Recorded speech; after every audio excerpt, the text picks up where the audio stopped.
मीरपुर नाम के शहर में तेजस अपनी पत्नी नीरू के साथ रहता था। पति पत्नी दोनों ही नौकरी करते थे। एक दिन तेजस गांव अपनी माँ के पास फोन करता है। हेलो, प्रणाम माँ। जीते रहो माँ, तुम दादी बनने वाली हो हैं? अरे वाह, ठीक है बेटा, मैं कल ही आती हूँ। जब माँ जी शहर पहुंची तो बेटे बहू ने बहुत अच्छे से स्वागत किया। लीजिए माँ जी, चाय।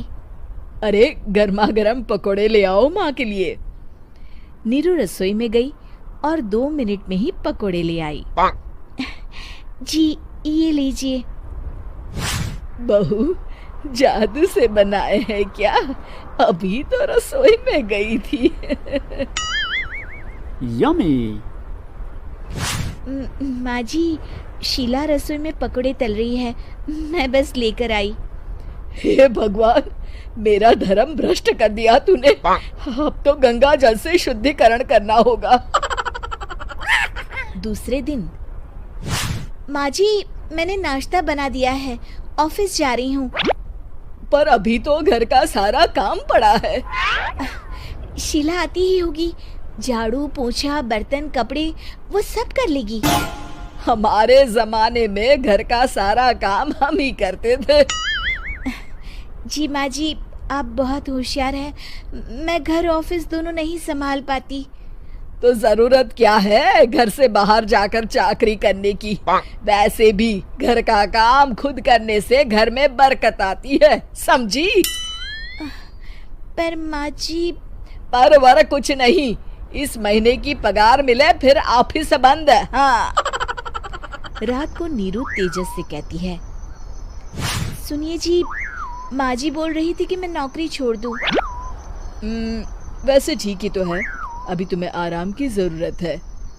फिर भी आराम कहाँ, शीला को छुड़ाने के लिए बोल रही थी। तो अब 24 घंटे में इतना काम तो कर ही सकती हो। पर जॉब पसंद है मुझे, घर पर मन नहीं लगेगा। अगले दिन जब दोनों ऑफिस के लिए निकल रहे थे, मेरी तो कोई कीमत ही नहीं है इस घर में। माँ जी, आजकल महंगाई बहुत है, रहन सहन भी बदल गया है, दोनों नौकरी करते हैं तभी ठीक रहता है। अच्छा, तू कहना क्या चाहती है? मेरा बेटा तुझे बिठा के खिला नहीं सकता? तू ही इस घर का खर्च चला रही है, हैं? नहीं माँ जी, मेरा वो मतलब नहीं था। मतलब खूब समझती हूँ, ये बाल धूप में सफेद नहीं किए मैंने। हाँ। अब तो ये रोज का काम हो गया था। तेजस भी रोज की झिकझिक से परेशान हो गया था। एक दिन उसने कहा, नीरू, वैसे भी तुम्हें मैटरनिटी लीव मिलने वाली है, तो अभी से ही छुट्टी ले लो। पर क्या, मेरी सैलरी अच्छी खासी है। आखिर नीरू ने रिजाइन कर दिया। जब बच्चा हुआ तो घर में सब बहुत खुश हुए। कुछ दिनों बाद तेजस फाइल देख रहा था।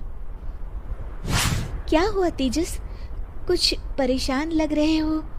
हाँ, वो हमारी जितनी सेविंग्स थी वो तो हॉस्पिटल में और छठी के फंक्शन में खत्म हो गई है नीरू। और अभी वैसे मंदी चल रही है तो मैं बोल रही थी कल मुन्ना को हेपेटाइटिस का टीका लगवाना है। नीरू, क्या पोस्टपोन नहीं कर सकते? नहीं जी, बिल्कुल नहीं। अब तेजस को समझ में आ रहा था कि उससे गलती हुई है। पैसों की कमी का असर घर के माहौल पर भी पड़ रहा था। अगले दिन, बेटा मेरा चश्मा और ये दवाइयाँ ले आना, पर्चा देते हुए माँ जी ने कहा। जी। तेजस, मुन्ना के लिए दूध का डिब्बा और डायपर भी ले आना, और ये किराने के सामान की लिस्ट है, इसे भी लाना है। तेजस गुस्से में लिस्ट मरोड़कर फेंकता है और चिल्लाता है, पैसे क्या पेड़ पर उगते हैं? ये ले आना, वो ले आना। अरे पर ये जरूरत का सामान ही है। वो गुस्से में बिना कुछ कहे ऑफिस चला गया। अरे लंच तो ले जाइए। नीरू दौड़कर डिब्बा पकड़ाती है।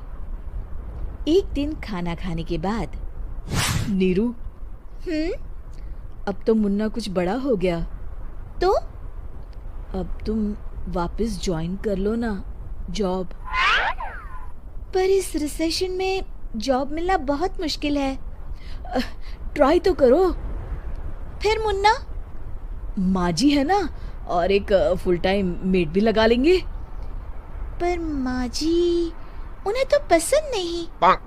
तभी माँ जी वहाँ आ जाती है और प्यार से नीरू के सर पर हाथ फेरते हुए बोलती है, अब मेरी समझ में आ गया बहू, पहले के और अब के समय में अंतर है। तुम काम शुरू करो, मुन्ना की जिम्मेदारी मेरी। मेरी प्यारी माँ जी। ये कहकर नीरू उनके गले लग गई। शिक्षा, परिवर्तन संसार का नियम है, हमें भी समय के साथ चलना चाहिए। उम्मीद है कि आपको हमारी ये कहानी पसंद आई होगी। कृपया हमारे चैनल को सब्सक्राइब करें और सभी अपडेट्स के लिए बेल आइकन जरूर क्लिक करें। और हाँ, वीडियो लाइक और शेयर करना मत भूलिएगा। Bye bye.